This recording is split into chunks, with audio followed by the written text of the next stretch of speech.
Narrativa. Sabe aquele momento em que alguém te mostra exatamente quem é? Quando tira toda a máscara e simplesmente despeja os sentimentos verdadeiros. Foi o que aconteceu comigo numa noite de quinta-feira em março, e mudou tudo. Eu sou técnico de vaca, faço isso há 12 anos, ganho um salário decente, uns $23 por hora. Não sou rico, mas a gente paga as contas. Alugamos uma casa de 2 quartos num bairro tranquilo, dirigimos carros quitados, e, em geral, vivemos dentro das nossas possibilidades. Pelo menos era o que eu achava. Minha esposa estava arrumando a mala para a viagem anual dela com as amigas para Nashville. Mesmo grupo de amigas, mesma rotina, todo ano. Elas passavam 4 dias bebendo vinho, fazendo compras, e pelo visto, falando dos maridos como se fossemos algum tipo de entretenimento. Eu estava sentado na mesa da cozinha, conferindo as contas do mês como sempre faço. Extrato do cartão de crédito, luz, aluguel. A dança de sempre para garantir que tudo seja pago em dia. O extrato do cartão estava mais alto que o normal, quase tudo o gasto dela no último mês. Ei, essa cobrança de $350 na Nordstrom. Era o quê?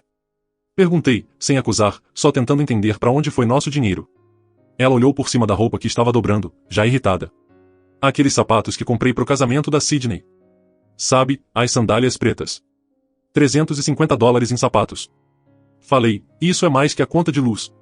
Lá vem você de novo. Ela revirou os olhos. Você age como se a gente estivesse quebrado. Não estamos quebrados, mas também não estamos nadando em dinheiro. Eu só acho que a gente devia conversar sobre compras grandes antes de fazer. Foi aí que ela parou de dobrar roupa completamente, virou para mim e soltou as palavras que acabaram com nosso casamento. Sabe de uma coisa? Minhas amigas acham você uma piada. Acham que eu casei para baixo. E, honestamente, elas têm razão. O silêncio naquela cozinha foi pesado. Eu só fiquei olhando para ela, processando o que ela tinha acabado de dizer. Não era ela discordar de mim sobre o dinheiro. Não era ela achar que eu estava sendo chato. Era que as amigas dela, pessoas que eu sempre tratei bem, que cozinhei para elas, que recebi na nossa casa, achavam que eu era uma piada. E pior, que ela concordava com elas. Suas amigas acham que eu sou uma piada. Repeti devagar.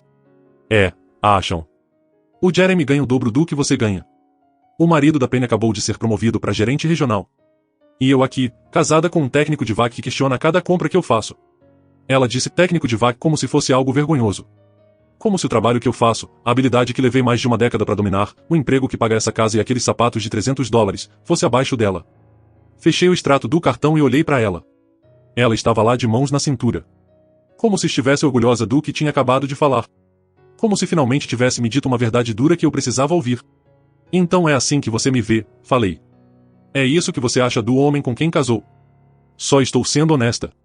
Você poderia fazer mais da vida se quisesse. Mas você se acomoda com isso. Ela gesticulou para mim como se eu fosse um móvel que ela estava cansada de olhar. Levantei da mesa, juntei as contas e guardei na pasta onde eu guardo os papéis financeiros. Minhas mãos estavam firmes. Minha voz estava calma. Mas por dentro tudo tinha mudado. Bom, falei, agradeço a honestidade. Ótimo. Talvez agora você entenda por que preciso dessa viagem. Preciso de tempo com pessoas que realmente têm ambição. Ela voltou a arrumar a mala como se nada tivesse acontecido. Como se não tivesse acabado de me dizer que tinha vergonha de mim. Que as amigas olhavam para mim de cima. Que eu não era bom o suficiente para ela. Fui pro quarto e sentei na beirada da cama, vendo ela dobrar roupas de marca que comprou com dinheiro que eu ganhei. Ela estava cantarolando.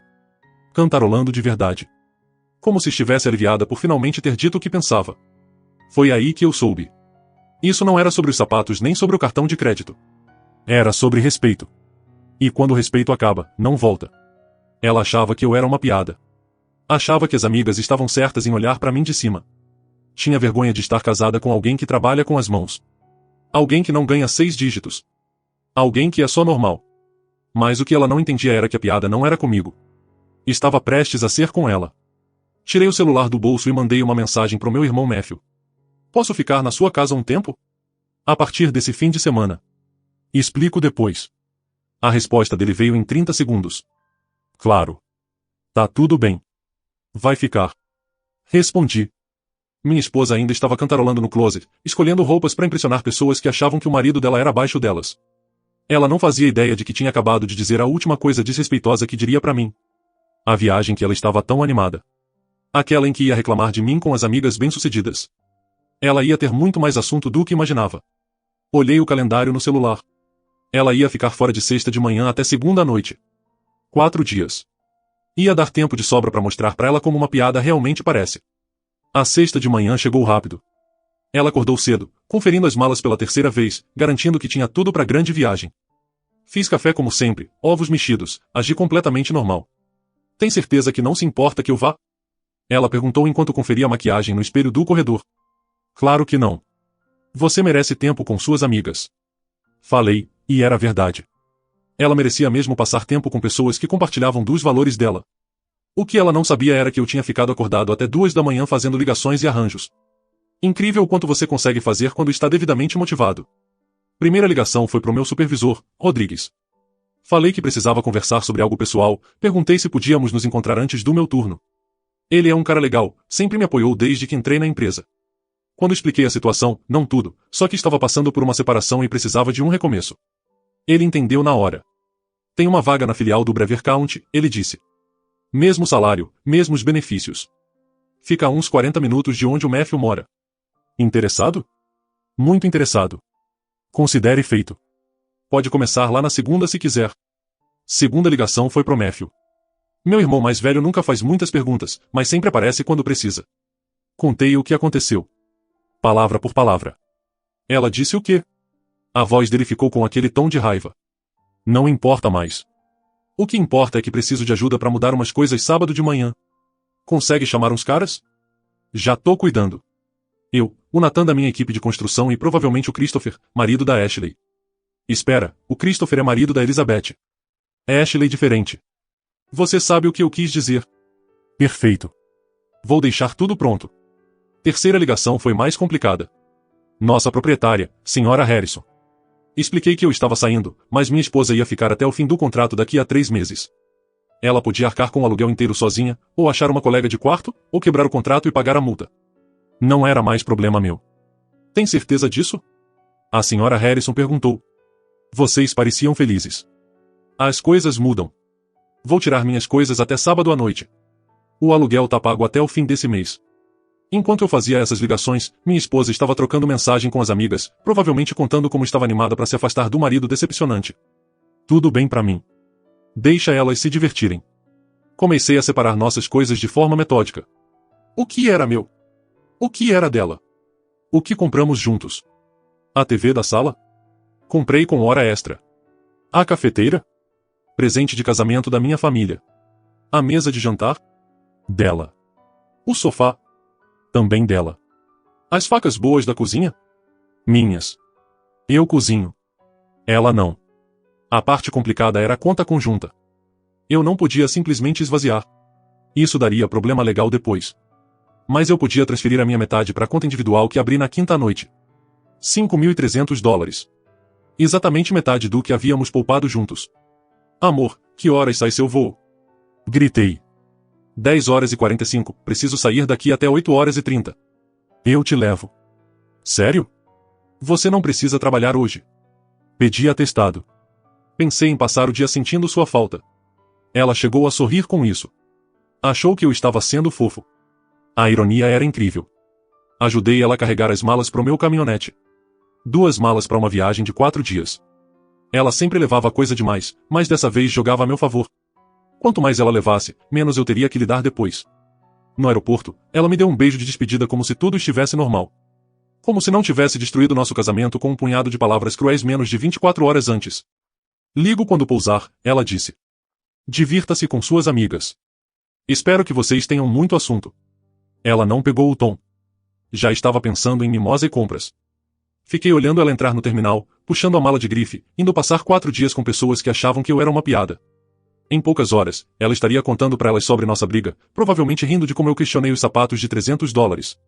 O que elas não sabiam, o que ela não sabia, era que a punchline ainda estava por vir. Dirigi para casa e liguei pro Matthew de novo. Ela foi embora. Estamos liberados para amanhã de manhã. Como você tá se sentindo com tudo isso? Sinceramente. Livre. Não me sentia tão claro sobre nada há anos. Tão ruim assim, né? Deixa eu te falar. Eu estava pensando em propor que a gente começasse a tentar ter filhos. Consegue imaginar trazer crianças para uma casa onde a mãe acha que o pai é uma piada? Matthew ficou quieto um momento. Tá certo. Vamos te tirar daí até amanhã à noite. Passei o resto da sexta embalando minhas roupas, minhas ferramentas, meus livros. Tudo que era realmente meu. Deixei as coisas dela exatamente onde estavam, mas a ausência das minhas ia ser óbvia. Os espaços vazios iam contar a própria história. Ela ligou de Nashville na hora do jantar, toda animada com o hotel e o restaurante que iam. Escutei ela falar de como tudo era incrível, como ela precisava disso, como era revigorante estar perto de pessoas bem-sucedidas. Parece perfeito, falei. Aproveita cada minuto. Vou aproveitar. Te amo. Se cuida.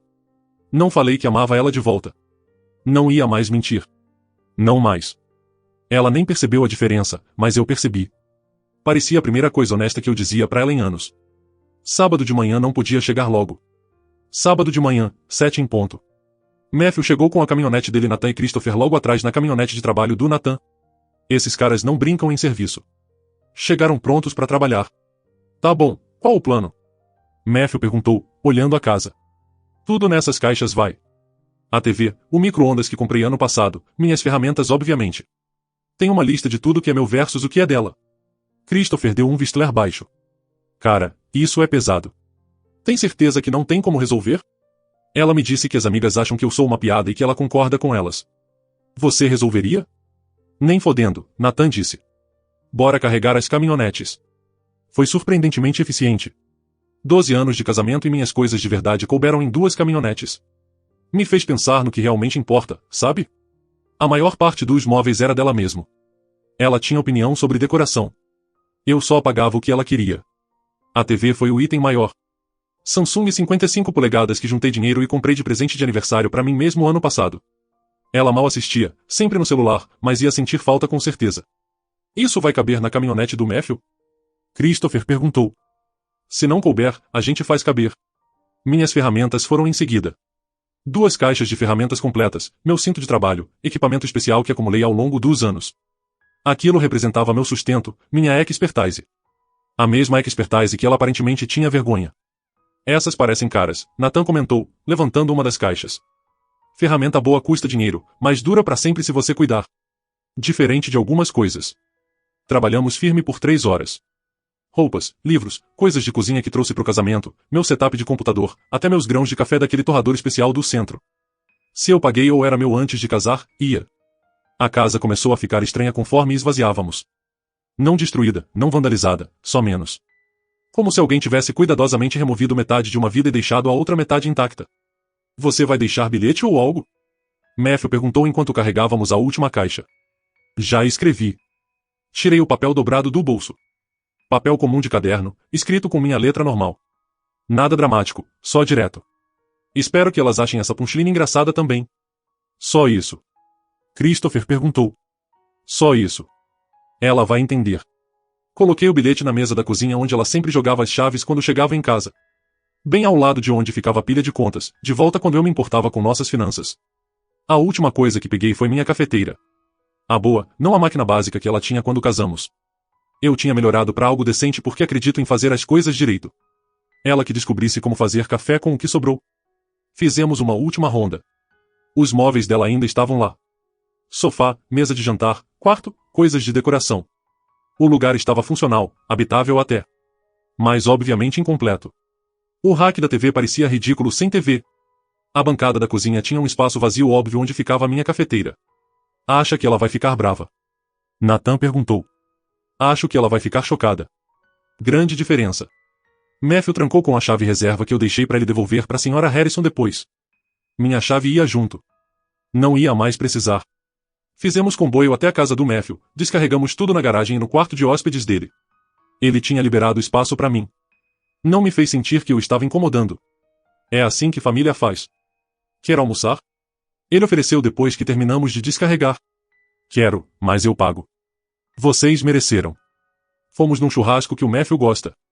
Nada chique, mas a comida é legítima. Sentamos do lado de fora no sol da tarde, tomando cerveja e comendo como se tivéssemos realizado algo importante. E acho que realizamos. Então qual o plano agora? Christopher perguntou com a boca cheia de brisque. Começar um novo emprego segunda. Arrumar meu próprio lugar eventualmente. Seguir em frente. Simples assim. Deveria ser. Tenho qualificação. Tenho poupança. Tenho família. O que mais precisa? E ela? Nathan perguntou. E ela? Ela deixou claro o que acha de mim. Só estou concordando com a avaliação dela. Meu celular vibrou com uma mensagem dela. Tô me divertindo muito. As amigas mandam um oi. Mostrei a mensagem pros caras. Vai responder? Matthew perguntou. O que eu diria? Que bom que tá se divertindo falando do quanto eu sou decepcionante. Desliguei o celular. Ela podia curtir o fim de semana sem interrupção da piada que casou. O estranho era como eu me sentia bem. Não bravo. Não amargurado. Só claro. Como se eu estivesse carregando um peso que nem percebia até ele sumir. Há meses eu tentava entender por que me sentia inquieto na minha própria casa. Agora eu sabia. Difícil relaxar quando sua esposa acha que você é abaixo dela. Você parece diferente, Matthew observou. Mas você mesmo. Me sinto eu mesmo. Primeira vez em muito tempo. Terminamos o almoço e voltamos para casa do Matthew. Desfaquei algumas coisas essenciais, montei meu computador, liguei para a companhia de luz para agendar desligamento na casa antiga a partir de segunda. Cobri as bases. Domingo passei organizando minhas coisas, planejando a primeira semana no novo emprego, me preparando mentalmente para o que viesse depois. Nem pensei muito nela, exceto imaginar como ela estava me explicando para as amigas bem-sucedidas. Provavelmente se pintando de vítima de algum jeito. Domingo à noite meu celular tocou. Liguei de novo para configurar o horário novo de trabalho, e lá estava ela ligando de Nashville. Oi amor, desculpa não ter ligado muito. A gente tá muito ocupada. Sem problema. Se divertindo. Demais. Fomos num restaurante incrível ontem à noite, e hoje fizemos tour de destilaria. Essas meninas realmente sabem viver. Parece o tipo de gente pra você. E adivinha? O marido da Judith acabou de comprar um Mercedes novo pra ela. Consegue acreditar? Ela tem muita sorte. Muita sorte mesmo. Enfim, chego em casa amanhã umas 6. Talvez a gente possa sair pra jantar? Quero te contar tudo sobre a viagem. Claro. Com certeza vamos ter coisas pra conversar. Te amo. Tenho que ir. As meninas estão esperando. Ela desligou antes que eu respondesse. Melhor assim. Não estava planejando mentir pra ela mais. Segunda noite ia ser bem interessante. Segunda noite, 18h15. Eu estava na casa do Matthew, ajudando ele a trocar um termostato com defeito na sala quando meu celular começou a tocar. O identificador mostrava o número fixo da casa antiga, o telefone fixo que eu até esqueci que a gente tinha. Não vai atender? Matthew perguntou, segurando o termostato firme enquanto eu conectava os fios. Não. Ela tá descobrindo a punchline dela agora. O fixo parou de tocar. 30 segundos depois, meu celular começou. Deixei cair na caixa postal. Aí tocou de novo. E de novo. Isso é meio pesado, Matthew disse, mas estava sorrindo. Ela fez a escolha dela quando decidiu que eu não era bom o suficiente para as amigas dela. Lá pelas 19 horas, eu tinha 14 chamadas perdidas e 6 mensagens de voz. As mensagens de texto vinham a cada poucos minutos. Cadê você? Me liga agora. O que aconteceu com nossas coisas? Isso não tem graça. Atende o telefone. Finalmente ouvi as mensagens de voz lá pelas 20 horas. A evolução foi fascinante. Mensagem 1, 18h20. Oi, cheguei em casa e tem algo estranho acontecendo. Me liga de volta. Mensagem 2, 18h25. Sério, cadê a TV? E por que tem um bilhete na mesa? Me liga. Mensagem 3, 18h30. E a voz dela estava ficando trêmula. Li seu bilhete. Não entendo o que tá acontecendo. Cadê você? Volta pra casa pra gente conversar. Mensagem 4, 18h45. Agora ela estava chorando. Por favor, volta pra casa. Desculpa pelo que falei quinta noite. Eu estava cansada e estressada. A gente pode resolver isso. Mensagem 5, 19h15. Raiva começando a aparecer. Você não pode simplesmente sumir assim. Somos casados. Você não pode pegar metade das nossas coisas e deixar um bilhete idiota. Mensagem 6, 19h30. Modo pânico total. Liguei pro Matthew, mas ele não me diz onde você tá. Ninguém fala comigo. Por favor, tô assustada. Só volta pra casa. Acha que ela já entendeu? Matthew perguntou. Tá começando a entender. As ligações continuaram. Deixei todas caírem na caixa postal. Mas eu estava curioso com a evolução. Ia ficar brava? Triste? Desesperada? Tudo isso, aparentemente. Lá pelas 21 horas, ela tentou abordagem diferente. Começou a ligar do celular em vez do fixo. Como se isso fosse me fazer atender. Aí as mensagens de texto mudaram de tom. Eu sei que você tá recebendo essas mensagens. Você tá sendo infantil. Uma briga não acaba com casamento. Volta pra casa pra gente ser adulto sobre isso. Essa última me fez rir alto. Adulto. Certo. Adulto não fala pro cônjuge que as amigas acham ele uma piada. Lá pelas 22 horas, ela ligou direto pra casa do Matthew. Quer que eu atenda? Ele perguntou. Atende. Mas você não sabe de nada. Matthew atendeu no quarto toque. Alô. Dava pra ouvir a voz dela pelo telefone, aguda e frenética, mas não dava pra entender as palavras. Não. Não falei com ele. Matthew disse calmo. Talvez ele esteja trabalhando até tarde. Você sabe como é. Mais conversa frenética. Realmente não posso ajudar. Tenta ligar pro trabalho dele. Ele desligou e balançou a cabeça. Ela tá perdendo a cabeça. Exigindo saber onde você tá. Falando que você roubou as coisas dela. Ameaçando chamar a polícia. Deixa ela chamar. Eu tirei meus próprios pertences de uma casa que eu pagava metade do aluguel. Não tem lei contra isso. Ela pareceu surpresa que você realmente foi embora. Achava que eu ia ficar lá e aguentar pra sempre. Que eu era fraco ou dependente demais pra me defender. Lá pelas 23 horas, as ligações pararam. Ou ela desistiu pela noite ou ficou sem ideia. Eu até senti um pouco de pena dela. Chegando da viagem triunfal com as amigas, provavelmente cheia de histórias sobre como a vida das amigas era incrível, pronta pra me contar tudo. Em vez disso, entrou numa casa meio vazia e num bilhete que jogou as palavras dela de volta na cara dela. Mas aí eu lembrei da quinta noite. A cara dela quando me chamou de piada. A satisfação na voz quando disse que as amigas estavam certas sobre mim. A completa falta de respeito ou consideração pelo homem que sustentava o estilo de vida dela. Minha pena evaporou rápido. Terça de manhã, comecei meu novo emprego na filial do Brewer County. Recomeço, colegas novos, mesmo trabalho que faço há 12 anos mas num lugar onde ninguém sabe da minha história. Foi bom focar em algo concreto e útil. Na hora do almoço, chequei o celular. Mais 3 mensagens de voz. Todas de segunda noite depois que as ligações pararam. Mensagem 1, 23 horas e 15. Fiquei pensando no que falei quinta. Eu estava errada. Estava estressada com dinheiro e descontei em você do pior jeito possível. Volta pra casa pra gente consertar isso. Mensagem 2, 23 horas e 45. Falei com a Judite sobre o que aconteceu. Ela disse que o casamento dela também passou por fases difíceis. Só precisamos nos comunicar melhor. Mensagem 3, 0 hora e 30. Não consigo dormir. A casa parece errada sem suas coisas aqui.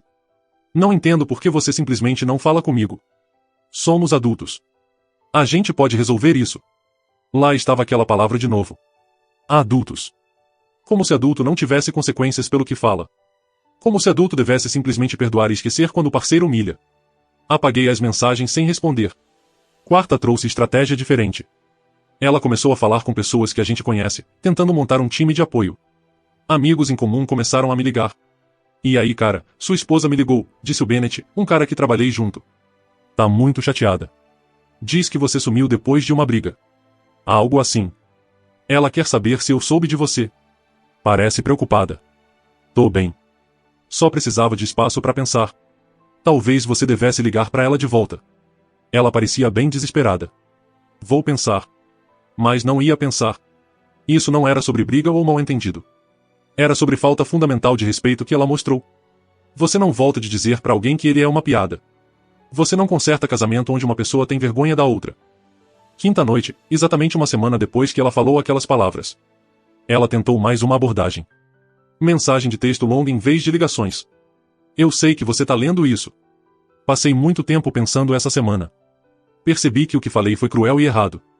Você não é uma piada. Seu emprego não é algo pra ter vergonha. Você trabalha duro. Você sustenta a gente. Você é bom no que faz. Tudo verdade. Estava frustrada com dinheiro e descontei em você do pior jeito possível. Falei coisas que não queria dizer. Coisas que não representam o que realmente sinto por você. Me inclinei para trás na cadeira. Aqui é onde a gente discorda. Acho que aquelas palavras representaram exatamente o que você sente por mim. Você só nunca quis que eu soubesse. Não é verdade. Silêncio do outro lado. Aí, baixinho, não quis dizer. Que sim, e tudo bem. Você tem direito à sua opinião, mas eu não preciso ficar por aí e ser a punchline de alguém. Por favor, só volta pra casa pra gente resolver isso. Eu tô em casa. Essa é minha casa agora. Desliguei. No fim de semana, as coisas escalaram. Ela começou a postar nas redes sociais, pescando simpatia. Posts vagos sobre passar por um momento difícil e casamento ser trabalho duro. As amigas dela se reuniram nos comentários, oferecendo apoio e conselho. Mas aí aconteceu algo interessante. As mesmas amigas que achavam que eu era uma piada começaram a fazer perguntas práticas. Judith comentou, você tá bem financeiramente? Precisa de ajuda com o aluguel? Sidney perguntou, ele ainda tá ajudando com as contas? Trinity quis saber, quanto tempo ele tá fora? Vocês estão separados? De repente, as amigas bem-sucedidas dela perceberam que ela talvez precisasse de apoio real, não só validação emocional. E o engraçado sobre gente que julga os outros por renda é que geralmente são bem protetoras do próprio dinheiro. Segunda de manhã, ela tentou ligar direto pro meu trabalho, transferiram pro meu supervisor. Aqui é a senhora, ela começou, aí parou. Nunca mudamos o nome dela legalmente, então ela não era senhora nada relacionado a mim. Aqui é a esposa dele, ela disse. Preciso falar com ele sobre uma emergência familiar. Rotary veio me achar num chamado de serviço. Sua esposa ligou, diz que tem emergência familiar. Não tem emergência. Estamos separados, e ela tá tentando me rastrear pelo trabalho. Quer que eu diga que você tá indisponível? Diz que eu ligo de volta quando puder, o que vai ser nunca, mas ela não precisa saber disso. Entendido. Terça, ela apareceu na casa antiga. Bem, a casa dela agora, para encontrar um aviso de despejo colado na porta. Não porque não pagou o aluguel, mas porque ela perguntou para a senhora Harrison se podia quebrar o contrato cedo, e a senhora Harrison disse sim com aviso de 30 dias. Ela me ligou em pânico. Você falou para a senhora Harrison que eu estava saindo? Falei que eu estava saindo. O que você faz é problema seu. Ela tá me despejando. Diz que como você saiu, ela não acha que eu consigo pagar o aluguel inteiro. Você consegue? Pausa longa. Não é esse o ponto. Na verdade é exatamente o ponto. O aluguel é $1.400 por mês. Você ganha o quê? Uns 2.000 depois de imposto? Boa sorte com essa conta. Você não pode simplesmente me deixar sem teto. Não tô te deixando sem teto. Você tem opções. Pega uma colega de quarto. Acha lugar mais barato. Muda pra casa de uma das suas amigas bem-sucedidas. Isso é insano. Você tá destruindo nosso casamento por causa de uma briga. Não tô destruindo nada. Só não tô mais participando. Quarta trouxe o desenvolvimento mais interessante até agora. Elizabeth, uma das amigas mais próximas da viagem de Nashville, tirou ela de amiga no Facebook. Simplesmente sumiu das redes sociais dela completamente. Aí Judith parou de responder mensagens dela.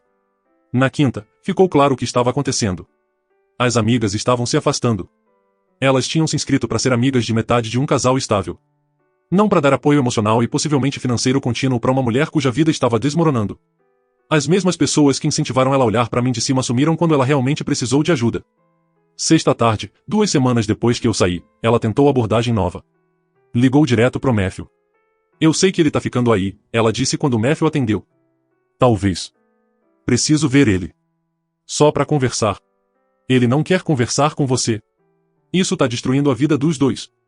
Ele tá sendo teimoso e orgulhoso. Ele tá sendo honesto, Matthew disse. Algo que você podia tentar? O que isso quer dizer? Quer dizer que você mostrou quem você é e agora tá brava que ele acreditou em você. Ela desligou na cara dele. Sábado de manhã, exatamente 2 semanas depois da mudança, eu estava ajudando o Matthew a instalar armários novos na cozinha quando meu celular tocou. Número desconhecido. Código de área local. Alô. Sou eu. Tô ligando do celular da John. John era a irmã dela. Eu gosto da John. Sempre achei que ela tinha mais juízo que o resto da família. O que você quer? Preciso te ver. Por favor. Só 10 minutos para explicar. Explicar o quê? Como eu sinto muito. Como eu estava errada. Quanto eu quero consertar isso. Pensei um momento. Talvez fosse hora de ter aquela conversa cara a cara. Não para reconciliar, mas para garantir que ela entendesse que isso não era temporário. Isso não era castigo ou período de reflexão. Isso era permanente. Tá bom. 10 minutos. Casa do Matthew. 1 hora. Obrigada. Chego aí. Desliguei e olhei pro Matthew. Ela tá vindo pra cá. Quer que eu fique por perto? Quero. Essa conversa precisa de testemunha. Ela chegou exatamente 1 hora depois, dirigindo o carro da irmã. Subiu até a porta da frente do Matthew como se estivesse se aproximando de uma cena de crime. Fiquei olhando pela janela. Nervosa. Mexendo na bolsa. Conferindo o reflexo no retrovisor antes de bater. Matthew atendeu a porta.